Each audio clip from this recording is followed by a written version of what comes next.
guys. Welcome back to the Discourse About Nothing podcast. My name is Matt. This is Pierce. Hello. Why don't you tell the nice listeners what we're going to be chatting about today? Yeah, so last week we started talking about kind of what philosophy is in general, getting a rough picture of it. And I briefly mentioned why I got into philosophy, kind of to see if there's a rational reason why life is worth living, or just in general why it's worth it. So it's still an ongoing process that I have in answering this question, if it's worth it, if life has real value or not. But I've made some progress, and today I kind of wanted to frame the issue and teach you a little bit more about exactly what I'm studying in philosophy through my favorite game, The Witcher 3 Wild Hunt. Wow. Is this a video game podcast? It should be. No, I guess we're just going to do a 180 on everybody. Yeah, we're just going to essentially talk about every sort of media and weave it into philosophy, so then we could technically put ourselves in every iTunes category. Yeah, the top gaming podcast, and it's just like one episode about The Witcher 3. I mean, would that work though? That's a clever marketing scheme. I think you have to... Actually, I think you can have more than one category. I mean, it's 2018. Who are they to judge? Yeah, you can't label me. So, The Witcher 3, for anyone who doesn't know, it's kind of an open world game. It came out 3 years ago. Yeah, 2015, May 2015 it came out. It's the sequel to two other Witcher games, but mainly it's based off of the Witcher novels. Yeah. The games, where were they made again? Norway, right? I think they're made in Poland. Poland, that's right. The novels are definitely Polish. They're really popular Polish fantasy novels. Yeah, and the games are from Poland as well. I remember the Polish people are so proud of that series, they actually gifted Barack Obama a copy of Witcher 2. Oh, did they really? Yeah, that's not a joke. That's real. I did not know that. That's amazing. I mean, they have reason to be proud of it. I mean, it's my favorite fictional universe of all time, definitely. It's an open world RPG, and it's a fantasy RPG, so it's roughly kind of medieval, and it's based off of Polish folklore, like actual Polish folklore from the Middle Ages. I think mostly the early Middle Ages. So this main story is about Geralt of Rivia, who's a witcher, and witchers are these kind of genetically modified, basically pest control people. They hunt down monsters and other magical entities that are destructive. And it follows through 3 games Geralt's story and his relationships with the women that he falls in love with, and especially his adopted daughter Ciri. And the 3rd game is actually the first time that you see Ciri as an adult, and the story focuses all around her. And it's basically, we've got to find her, she's missing, without spoiling too much about the game, but a lot hinges on finding her. And so you go across this vast continent just in the main game, and it takes hundreds of hours to kind of exhaust the content of the map. And every single side quest is fully scripted dialogue options. So it's a really fleshed out, full, convincing world. Yeah, you can tell just when you do a side mission in the game, because every side mission famously has an actual storyline. There's a lot of video games where you talk to a random person in the town you're in, and they're like, oh, can you go gather up 10 chickens for me? Or can you go to that cave and slay 20 monsters? And then you kill the monsters, you come back and you get a reward, and that's it. And every quest in The Witcher 3 has kind of a subversion or a plot twist. There's something that happens in every quest that's more substantial than just, here's an action, complete, you're done. Yeah. So it out of any video game I've ever played, it has the most convincing, fleshed out world, because there's no corner you can turn, and then all of a sudden you look and it's just oh, that is clearly a mannequin just standing there, right? We all know it's a video game character, it's not real, but when you interact with the AI, it feels convincing because there's like extra depth there. For me, The Witcher 3 was really critical in setting my research projects that I'm working on right now in philosophy. And it ended up being because the game really refined for me what it meant to ask the question, like, is it worth it? Is life worth living? Some other people might say, does life have meaning or purpose? Um, and I'll kind of get into that in a little bit. So, in terms of the greatest strength of the game, it's this fleshed out world that you really like get immersed in. And it's not just that you're immersed in all of these different little side quests. It's that the side quests have real importance and are written in a way that each of these characters you meet, you get the sense that like their struggles are real and you can either choose to be a selfish jerk and manipulate them for your own gain, or you can choose to help them and figure out the best way to help them. So it convinces you that there are real differences between good and evil actions, and you see the consequences of those really often. And you can't help but feel that you're kind of immersed in this world where right and wrong have real consequences. They really exist. That the feeling, the choices you make matter, and there are reasons to be good, even though they might be hard reasons. Reasons to fight for what you're fighting for in the game. And even reasons, and this is one of the most complicated parts of the game, I think, reasons to pick your romantic interest, because you basically have two options. And it's really compelling which you choose. And depending on what you choose, it could be really heartbreaking. So I go through 100 hours of the game, and I'm really absorbed into the story and characters. And I found myself feeling really good, like better than I felt in a while. So that entire 100 hours felt like very purposeful.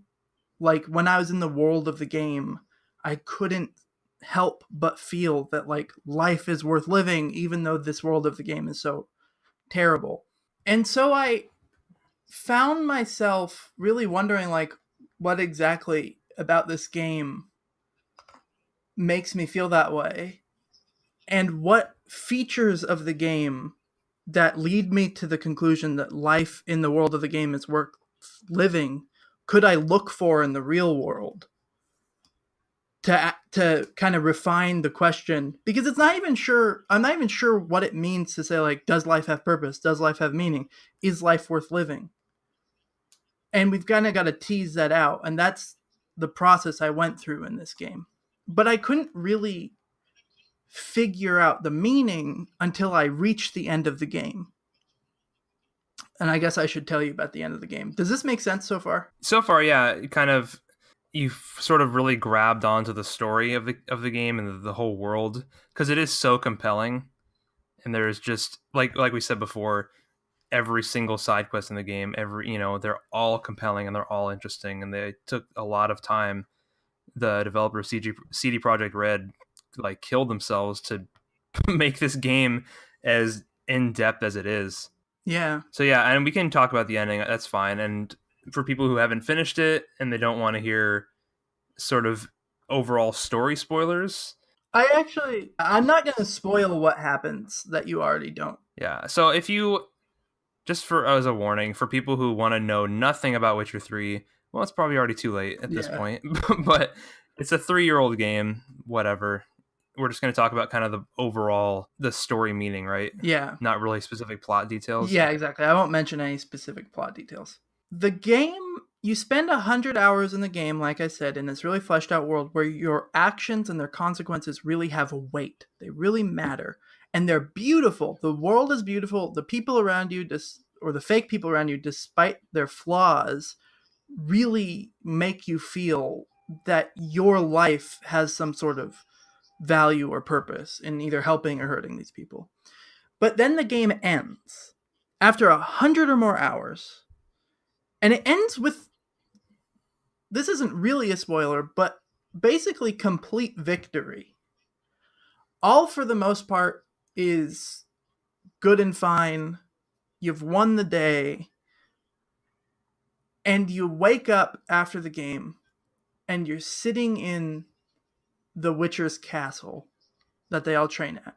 And it's kind of this ruined, abandoned fortress that they go back to kind of like survive the winters together. And you wake up there, and there's no cutscenes. And you just stand there, and it puts you back in this world. So after the final cutscene, you're in an empty, remote, ruined castle. All your friends have gone their own way. The camaraderie and like the unity that you had was really temporary to deal with the common enemy and the conflict that you're going through. And the world, even though you've had this enormous victory, kind of feels empty. And it's not the sort of empty where you miss the good old days. It's the sort of empty where you look back on everything you've done. You've looked back at what you thought were the good old days. And because they're not with you anymore, you ask what difference it's made. And you ask, like,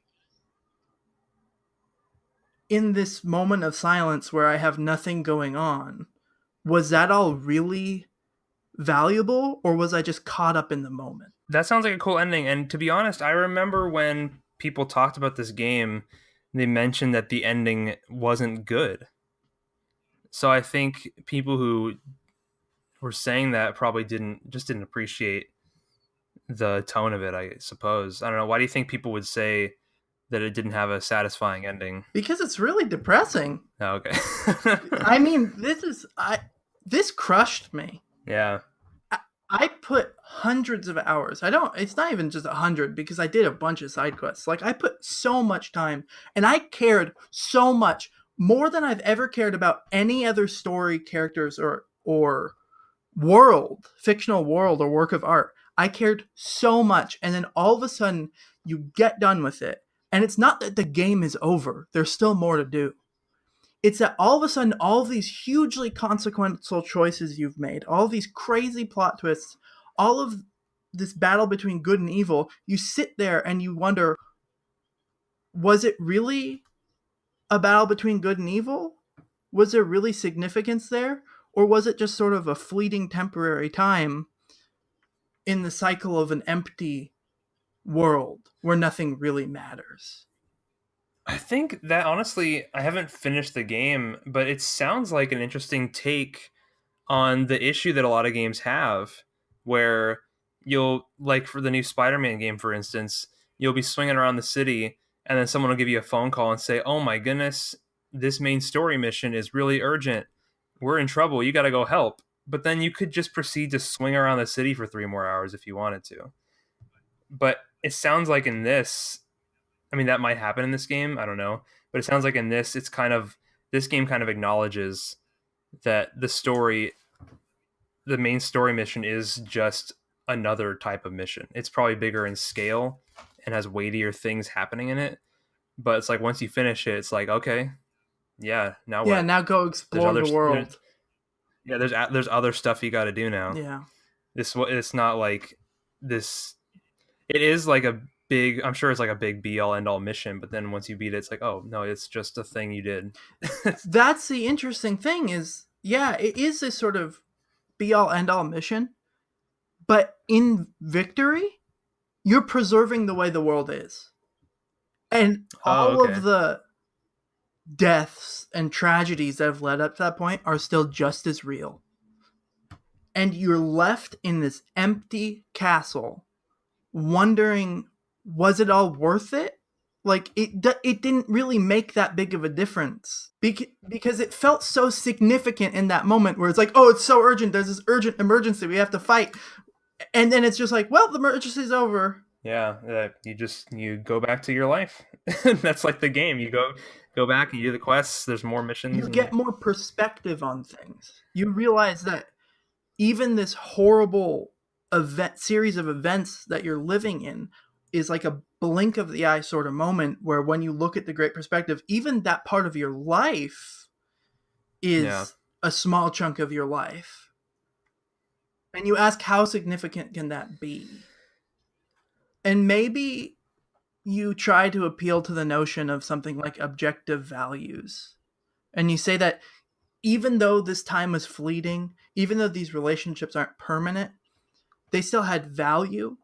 And that value kind of carries itself on throughout time, even when they don't exist anymore.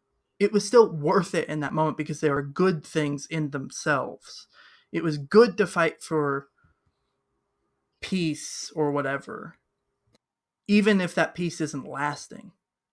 Even if that peace is ultimately, we're going to be wiped out by the end of the universe someday anyway. Does the game overtly touch on these themes, or did you kind of just pull this out of your experience with it? I think so. In the books, Geralt, the main character again, his main struggle is with this sort of struggle between nihilism and thinking that he maybe has a destiny. And so the entire first several books are about him trying to wrestle with the concept of like, is life just a happy accident, or is there some greater meaning behind it that he has an individual plan or something for his life. So the books and the world are kind of set up in that way, but this game doesn't so much overtly touch on it as I think the developers being really aware of kind of Geralt's struggles put the ending of the game to kind of raise that question, but not in an Okay, obvious that's way. cool. It's more it's not spelled out for you. Yeah. It's definitely spelled out more in the books, but I think they want to do something a little bit more subtle here. That sounds interesting. I think it's probably hard.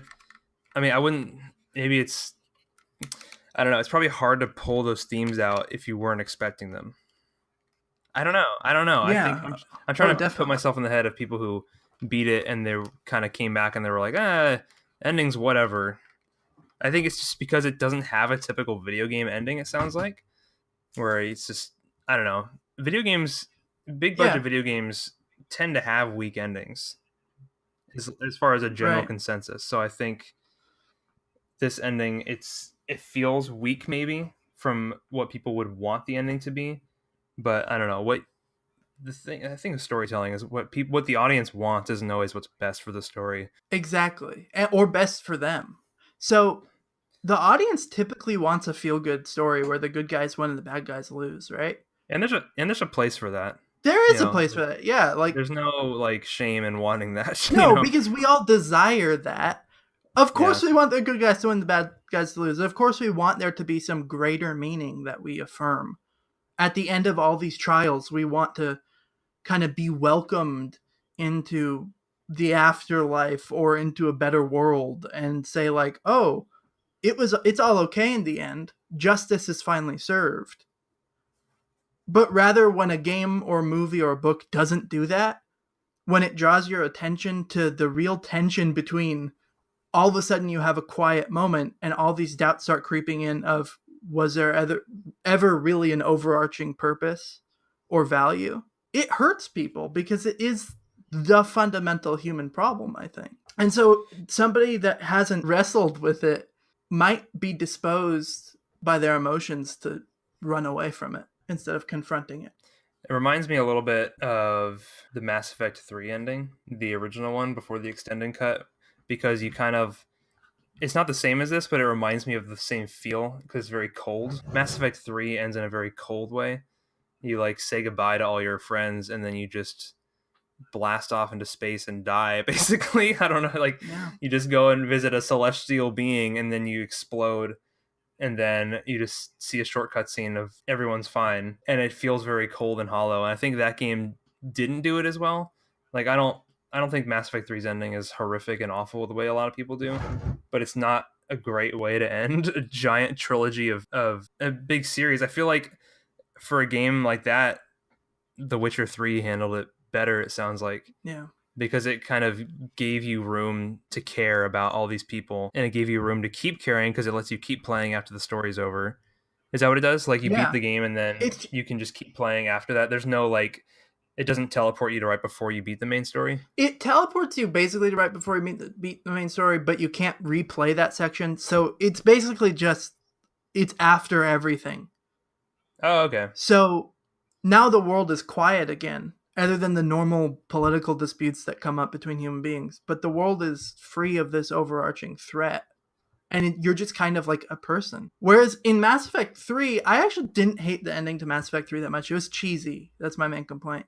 My issue with it was that it just didn't feel conclusive. Like you played, the 20 hours per game, possibly more if you replayed them. That's like a 60-hour journey spanning across 3 games, and then you don't even get to play out the ending with all these characters that were kind of the core of the games. That was always my issue with it. No, I think you're exactly right. And you've said two things that are so intuitively perceptive. And it's that you complained about being cold. That at the end of this amazing journey, you kind of get more perspective and you literally transcend up to this weird celestial being and kind of get a fuller picture of what's going on. And it's just kind of cold. It's like, this is how it is. All of this conflict in the eyes of the celestial being is kind of just a blip in time, and they have to resolve it and work on it in some way, but it's not that consequential. And so you look back on all your friends that you made and you don't really get to see them again. It ends basically with you looking at the world, and by the world I mean reality itself, like everything that exists, and the world looks at you and just kind of shrugs. And that's cold. Yeah. And that's what I'm getting at, right? It's this is called in existential philosophy like the recognition of absurdity. So you try to appeal in your quiet moments where you reflect and wonder if anything that you did was really worth it or good. You try to appeal to these notions of value, objective goodness. And then you realize you can't really even say what those are. You're not sure, right? You spent this whole time, and I think this is really critical.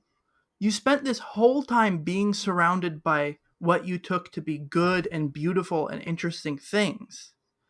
And it kind of makes you immerse yourself in this framework of mind that there is goodness, there is beauty, and it's real. And all of these good and beautiful things are kind of ways to access goodness and beauty itself, whatever that is. Maybe you think it's God or whatever. So you kind of have in the world of the game, and in real life, this happens in real life too. That's the whole point. You are connected to this transcendent thing, or so you think. And then when you have a quiet moment where you're not surrounded by interesting, beautiful things, you wonder, wow, was I just deluded? Was I really in connection with some objective goodness or beauty or value? Or is it all just kind of the projections of my mind? And you ask and you kind of start to visualize this alternate way to look at the world. And it's that value and goodness are just human constructs. And the world outside of our heads, whether it kind of be like all of humanity or our individual minds, value and goodness and beauty aren't part of the world. That's just something we project onto them. So if we imagined the world or the universe as a person and we asked it, should I kill myself? Is it worth it? If all that's true, that it's just a projection, we imagine the world personified looking back at us and just shrugging. There's no right answer to is it worth it? There's no right answer to should I commit genocide or should I help people? The world just looks back at you and shrugs, completely apathetic and indifferent. And recognizing that goodness and value are just human constructs, that those aren't in the world, is a recognition of absurdity. So the world is absurd when you realize it just kind of coldly shrugs back at you. Does that make sense? It sounds like I don't fully understand what you mean and how you talk about how things are good or not.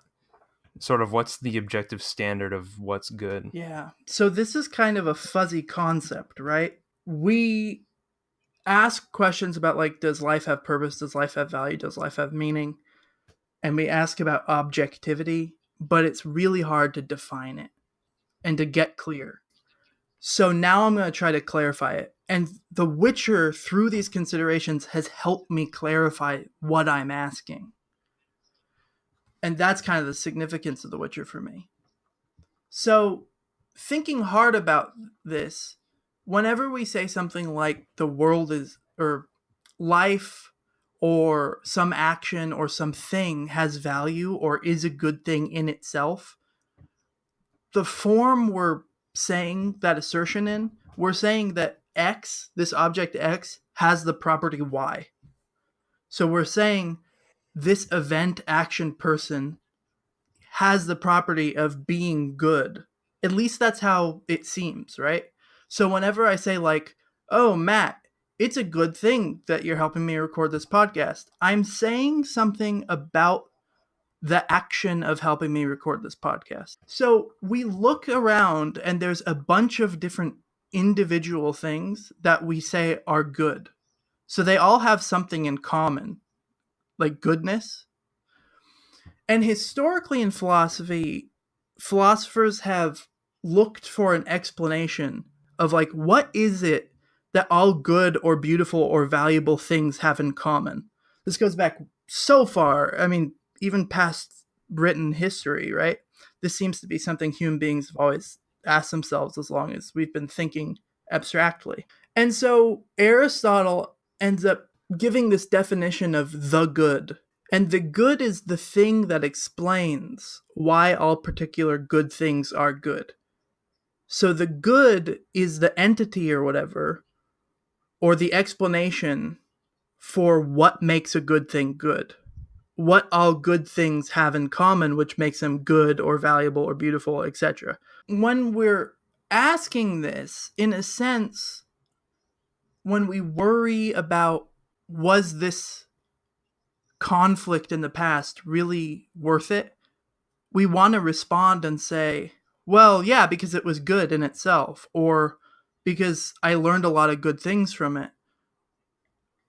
But you have to pause and ask, is there this good in itself that transcends me, that's part of the fabric of reality, that makes that really true, that it's a good thing? Or is it just my opinion? Is it just my tastes? Look, you don't really take somebody seriously when they say Cheetos are better than Doritos. Like, that's just their subjective taste, right? Okay. Okay, Yeah. but that same sort of thing, if there's no such thing as like the good, and I'm simplifying a little bit, as the good out there that's really objective, then essentially your preference for Cheetos over Doritos is the same sort of thing as your preference for murdering a 4-year-old girl and chopping her up and putting her in the basement, as giving that little girl a lollipop and being nice to her. If everything just comes down to these subjective interests, then all it is like a social convention to be good. And you can ask, like, why should I even care? Why should I be good? And the ancient way of trying to solve that problem is to theorize about whether there is this transcendent thing that makes all that true, that grounds morality and gives it a real reason rather than just being the subjective preferences of human beings. Okay. Because animals in the wild kill each other, rape each other, eat their young. Like, even cute Yeah. dogs, like domestic dogs, if you leave a male dog alone with its puppies, if it doesn't like one of the puppies, it's going to eat it. And why is that behavior unacceptable for human beings? Oh, because we don't like it? That really does not seem like a good answer.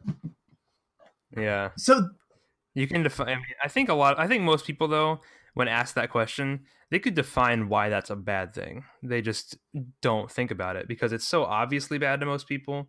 You don't really have to think about that. And I think that's why sometimes philosophy seems a little out there for people. Right. So let's engage in that sort of mental exercise real quick together, because I'm hopefully this will disturb some our listeners so that they're encouraged to look deeper into this, because I think it's really important. So if I say, like, okay, why is it bad that to torture and kill a 4-year-old girl, chop her up and put her in my basement? Like, what would your response to that be? I guess the sort of the most broad and easy way that I could think of is that it does harm to another individual. Now I want to ask you, like, why should I care about harming another individual? What makes that bad? I think the easiest response goes back to, being treated the same way that you would want to be treated. But then the next thing would be, okay, well, what if you want to be treated poorly? Exactly.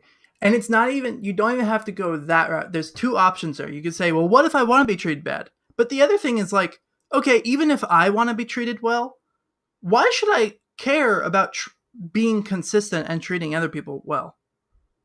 And you throw it back and you realize this isn't some abstract problem. There are really people out there who don't have those fundamental values of you should not hurt another person. Yeah. We all are, and I'm not saying this negatively, indoctrinated or hardwired, I think, to intuitively grasp that human beings have value. But Yeah. a psychopath, that's the old term. Now it's like sociopath or someone with severe antisocial personality disorder. But they just have multiple definitions, I think, for different types of personality disorders. I think sociopath and psychopath are actually two different things. Are they? I can never tell. When I looked into it, it feels like it just goes back and forth, but I'm not sure. I'm no psychiatrist or psychologist. Yeah. But so it seems like these people really, like, don't care if they hurt other people. Like, they are totally self-absorbed. And the question is, if there are people like that, why should we think that the way we're set up to value other people is better than theirs? And you have this fundamental disagreement where you'll say to the psychopath, you should care about the life of other people and not harming intelligent beings. And the psychopath can potentially look at you, if they're being really honest, and say, I don't care. Yeah. Well, then how do you get them to care rationally? And it seems like we're just unable to do it. Well, but if we're unable to do that, then why should we think that we're rationally able to believe that ourselves? And I'm not saying we can't. There might be a good answer to this. But you can't just assume the answer once you see the difficulty. You have to actually work on figuring the answer out. All right, I think that's all we have for this week's episode. Be sure to check back next week where we'll kind of finish off this topic, do more of a deep dive into what metaethics is. We've kind of just sort of touched on it. Metaethics, for those who don't know, the study of morals and the foundation of morals. And yeah, like I said, we've touched on it a little bit, but we're going to do more of a wrap up next week on this topic. If you guys have any questions, send it to our Twitter account, Not Discourse. No fancy numbers or spelling. We also have a website, notdiscourse.com. We haven't really fully fleshed out the website yet, but we'll be kind of fleshing it out a little bit more later, adding more content to it. Right now, it's pretty basic. It's just the podcast on there. But yeah, hope you guys like it. Let us know what you think too. Rate us on iTunes. We're on Google Play Music as well. Yeah, see you next week. Thanks for listening.